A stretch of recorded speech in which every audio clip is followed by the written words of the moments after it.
Imagine waking up one morning and realizing that almost every good person rule you were taught as a kid was never meant to protect you, but to control you. From the moment you could walk, you were trained like a pet.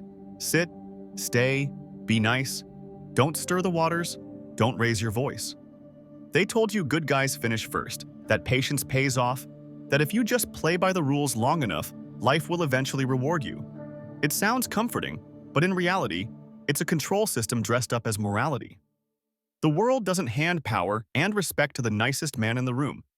It gives them to the man who understands the game underneath the game. 500 years ago, Machiavelli watched kings preach kindness while quietly plotting moves that would crush rivals and reshape empires. He saw priests trading salvation for silver. He watched leaders use morals as a leash to keep people obedient, soft, and predictable. He wrote what he saw, and the world called him evil. Not because he was wrong, but because he was honest. He understood that systems stay in power by keeping individuals small, polite, and unsure of themselves. That's where you come in. You've spent your entire life following invisible rules. Lower your voice, don't act full of yourself, say sorry even when you were right. These rules didn't build you up. They trained you to stay in a box. From the beginning, you were told to fit in and be normal. Don't stand out, don't be weird. Dress like everyone else, talk like everyone else, think like everyone else. The cruel truth is that fitting in is the fastest way to disappear. No one respects a copy, and no one remembers the man who looks, talks, and dreams like the next 10 guys in line. The people whose names echo through history weren't the most agreeable. They were the ones who refused the mold. They dressed differently, thought differently, chased ideas others mocked. Machiavelli warned rulers to watch out for the man who doesn't flinch when the room glares at him. That man can't be guilt-tripped back into line because he doesn't need anyone's approval to breathe. Your quirks, your strange tastes, your late-night ideas, they aren't flaws. They're your fingerprint in a world of copies. Power begins the moment you stop sanding down your edges to make others comfortable and start walking as if your difference is the reason you're in the room, not a mistake you need to apologize for. You were also told to always tell the whole truth, to everyone.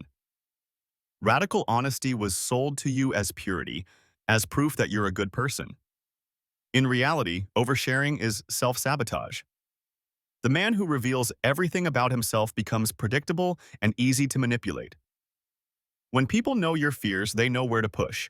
When they know your dreams, they know how to block you. When they know your weaknesses, they know exactly where to aim. Machiavelli understood this perfectly. A ruler should appear honest, but never reveal all his intentions. Truth is not the problem. Blind transparency is. Power lives in what you choose not to say. You don't need to lie. You need to be selective. Speak with purpose, not impulse. Your silence will often protect you more than your confessions ever will. Then there's the rule about being humble all the time. You were taught not to brag, not to look too confident, not to make others uncomfortable by owning your ability. So you downplay your achievements, laugh off your progress, pretend you're not capable of what you've already done. That isn't humility, that's self-erasure. People cannot value what you constantly minimize. Many people push extreme humility on you because your growth highlights their stagnation and your confidence exposes their fear.